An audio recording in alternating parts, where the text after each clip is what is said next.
Maafkan saya kalau saya kembali mengangkat Partai Solidaritas Indonesia. Tapi buat saya mereka semakin nampak mengagumkan. Ini terlihat kembali saat mereka secara terbuka mengomentari pernyataan Partai Umat soal politik identitas. PSI dengan sangat jernih menjelaskan apa yang dimaksud politik identitas dan mengapa itu berbahaya. Penjelasan itu mereka lontarkan untuk menanggapi pernyataan Ketua Umum Partai Umat yang adalah menantu politisi senior Amin Rais. Ridho Rahmadi, sang menantu ini, bicara lantang bahwa Partai Umat akan mengusung politik identitas. Pernyataan Ridho ini langsung dipertegas Amin Rais yang adalah Ketua Majelis Syuro partai tersebut. Tidak cukup itu, Rocky Gerung pun mendukung pilihan Partai Umat mengusung politik identitas. Ketua DPP Partai Nasdem, Effendi Hoiri, juga lantas menyetujui pilihan Partai Umat itu. Untunglah tidak semua partai sekedar membebek. Muncullah Waketum PSI, Andi Budiman, yang melalui kanal PSI menunjukkan bahwa Partai Umat salah mengartikan apa yang disebut politik identitas. Dan menurut saya penjelasan Andi ini meruntuhkan argumen Amin Rais, Rocky Gerung, dan Effendi Hoiri. Saya jelaskan dulu pandangan Partai Umat, Amin, Rocky, dan Effendi. Ini bermula dari pidato Ridho dalam acara rapat kerja nasional partainya pekan lalu. Dalam pidato itu, Ridho secara gamblang menyatakan Partai Umat akan mengusung politik identitas Islam menghadapi pemilu 2024. Ia menyatakan, tanpa moralitas agama, politik akan kehilangan arah. Ia menuding penolakan terhadap politik identitas itu datang dari kaum sekuler yang menghendaki agama dipisah dari semua seni kehidupan termasuk politik. Dalam semangat yang sama, kata dia, Partai Umat juga akan membangun perjuangan dari masjid, sebagaimana dilakukan Nabi Muhammad setelah hijrah. Menurut Ridho, selain tempat ibadah, masjid seharusnya menjadi ruang pertemuan pikiran untuk menyusun rencana dan strategi keumatan dan menjadi titik nol sebuah perjuangan, termasuk di dalamnya jihad politik. Pernyataan ini nampak sebagai sebuah serangan terhadap banyak kalangan, termasuk Cokro TV, yang berulang kali mengkritik politik identitas. Presiden Jokowi pun termasuk pemimpin yang menolak politik identitas. Presiden pernah menyatakan bahwa ia tidak ingin rakyat menjadi korban politik identitas dalam pemilu 2024. Begitu juga dengan narasi berpolitik melalui masjid seperti yang dilontarkan Ridho. Undang-undang pemilu sendiri menyatakan larangan berkampanye melalui masjid. Begitu juga Majelis Ulama Indonesia melarang praktik politik praktis di masjid.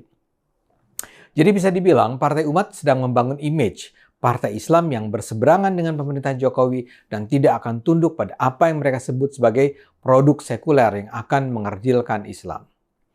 Pernyataan Ridho ini kemudian diperkuat oleh sang mertua Amin Rais. Amin adalah Ketua Majelis Syuro Partai Umat. Menurut Amin, Partai Umat memang akan mengusung politik identitas karena hal itu yang justru membedakan partai politik dari robot. Sebuah partai politik yang tidak menggunakan politik identitas, katanya, seperti zombie atau mayat berjalan. Amin menyatakan politik identitas juga terjadi di negara-negara demokrasi maju. Di Jerman, Swedia, Spanyol, Italia, Belanda, lazim ada partai agama, kata Amin.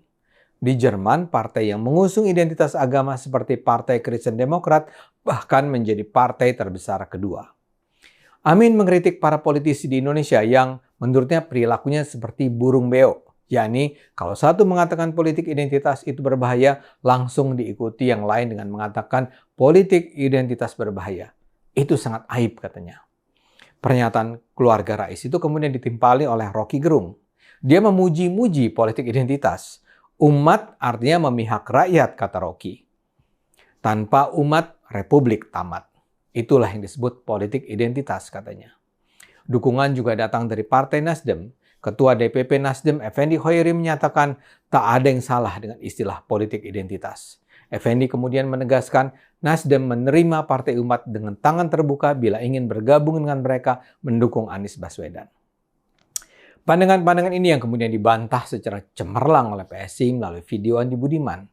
Andi dari awal menunjukkan kesalahpahaman Ridho, Amin, Rocky, dan Effendi. Menurutnya, penolakan terhadap politik identitas tidaklah berarti menolak partai dengan identitas keagamaan tertentu dan meniadakan agama dari politik. Apakah sebuah partai boleh dan sah jika memiliki landasan identitas keagamaan? Tentu saja sah, kata Andi. Sejak dulu pun kita punya partai yang membawa bendera Islam seperti P3, PKS, atau Partai Bulan Bintang. Jadi bukan itu politik identitas yang ditolak. Penolakan terhadap politik identitas juga bukan berarti meniadakan agama dari politik. Menurut Andi, bagi para pemeluk agama yang taat, agama memang adalah sumber nilai dalam hidupnya. Agama, kata Andi, menjadi koridor dalam mengambil sikap dan tindakan. Dalam hal ini, penolakan terhadap politik identitas bukan berarti seseorang harus meninggalkan agamanya saat berpolitik. Definisi politik identitas bukan itu, ujar Andi. Politik identitas katanya adalah ketika seseorang atau sebuah kelompok atau partai politik hanya memperjuangkan kepentingan kelompok mereka berdasarkan landasan identitas, baik agama atau ras, sambil pada saat bersamaan mengesampingkan kepentingan dan hak-hak masyarakat yang lebih luas. Andi kemudian memberi contoh di Barat dan di Indonesia. Di negara-negara Eropa, kata Andi, saat ini berkembang kelompok-kelompok radikal kanan yang mempromosikan agenda supremasi kulit putih untuk menyingkirkan kaum minoritas yang terutama datang dari negara-negara Timur Tengah. Itulah politik identitas. Sementara untuk Indonesia, kata Andi, kita mungkin bisa melihat bagaimana politik identitas dipergunakan dalam pemilihan gubernur DKI pada 2017. Ketika itu ada kelompok-kelompok tertentu yang menolak Pak Basuki Cahayapurnama sebagai calon gubernur semata-mata karena identitasnya sebagai seorang keturunan Tionghoa yang beragama Kristen. Dengan contoh-contoh itu, Andi menekankan bagaimana politik identitas menjadi sumber kebencian terhadap kelompok lain, memecah belah persatuan bangsa, merusak tenun kebangsaan hanya demi tujuan memperoleh kekuasaan. Politik identitas, kata Andi, akan membuat ruang politik diisi dengan kecurigaan dan kebencian, serta membuat orang tidak bisa berpikir logis tentang apa yang terbaik bagi diri mereka.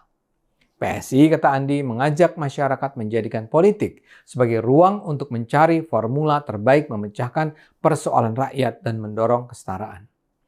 Karena itulah politik identitas ditolak PSI, dan tentu saja ditolak bangsa Indonesia yang rasional. Seperti saya katakan, penjelasan Andi sangat jernih dan jelas. Saya sendiri heran bagaimana mungkin orang sekaliber doktor yang sekolah di Amerika Serikat seperti Amin Rais atau orang yang dikenal sebagai profesor filsafat seperti Rocky Gerung gagal memahami apa makna politik identitas. Atau barangkali mereka sebenarnya tahu apa yang mereka sampaikan salah, tapi mereka berharap masyarakat akan tertipu untuk menerima praktek politik identitas yang akan mereka manfaatkan untuk kepentingan meraih kekuasaan. Apapun tujuan mereka, saya tetap percaya. Kalau saja ada partai muda seperti PSI yang terus mencerahkan dan berani bicara, rakyat Indonesia akan terlindungi dari penyesatan yang menjerumuskan seperti ini. Assalamualaikum warahmatullahi wabarakatuh. Bisa bersama Ismail Satrianto Angga Praja dari Ketua Badan Pemenangan Pemilu Partai Umat Kabupaten Garut. Alhamdulillahirobbilalamin, Partai Umat adalah partai yang berajaskan Islam rahmatan lil alamin. Partai Umat adalah partai kader yang berpedoman kepada Al-Quran dan As-Sunnah. Partai Umat konsisten lawan kejaliman, menegakkan keadilan. Partai Umat bertujuan untuk menjadikan negara Indonesia yang badatun toibatun warahmatullah. Alhamdulillahirobbilalamin, Partai Umat telah banyak sekarang ini.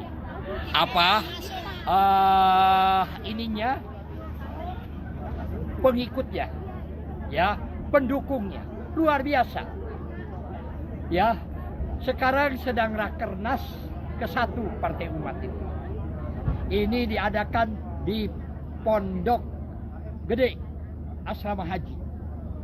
Ya, ini Partai Umat ini lambangnya adalah tameng, tauhid. Pada lambang Pancasila ada di tengah-tengah. Ini melambangkan bahwa umat Islam itu adalah menjaga lambang ini, menjaga Pancasila ini. Ruhnya adalah tauhid. Tuhan ketuhanan yang Maha Esa. Jadi, mari kita sekarang, umat Islam jangan ragu mendukung Partai Umat. Kenapa? Karena Partai Umat adalah partai yang akan mensejahterakan semua orang, akan membawa kemajuan. Karena Islamlah yang bisa menegakkan keadilan. Islamlah yang bisa melawan kezaliman. Dan orang Islamlah yang berani berkorban dengan hartanya, dengan jiwanya di jalan Allah. Ya, jadi jangan lupa nanti tahun 2024, jangan lupa nomor 24 pilih tuh. Ya, untuk pilihan seluruh rakyat Indonesia, pilihan seluruh umat di Indonesia. Ayo kita dukung partai yang bersih, mendukung politik bersih. Ya, partai yang betul-betul kader-kadernya ikhlas memperjuangkan umat dengan landasan ketauhidan, dengan landasan ketakwaan dan iman. Bisa bersama Ismail Satrianto Angga Praja melaporkan dari Rakernas yang pertama di Pondok Gede Jakarta. Wassalamualaikum warahmatullahi wabarakatuh. Allahu Akbar, Allahu Akbar, Allahu Akbar. Merdeka!